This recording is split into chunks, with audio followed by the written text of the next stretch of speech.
Movement can take all sorts of paths, back and forth, round and round, up and down, zigzag, in a straight line.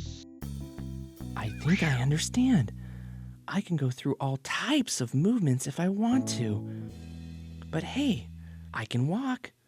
Things or objects like my suitcase can't move on their own. This is true. Objects cannot. They need help to move. They either need to be pushed or pulled. Yeah, yeah! Some objects can move on their own like me. Others require force, watch and see. A push or a pull down this path or that to a new position. Now let's record that. How fast did it go?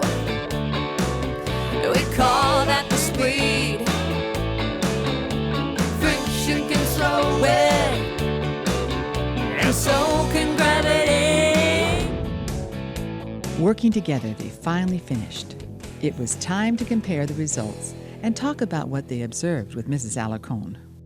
The blocks were different sizes and weights, so that was a factor in the amount of force they had to use.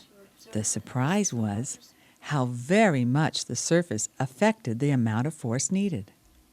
The smoother the surface, the less force they needed to move the objects.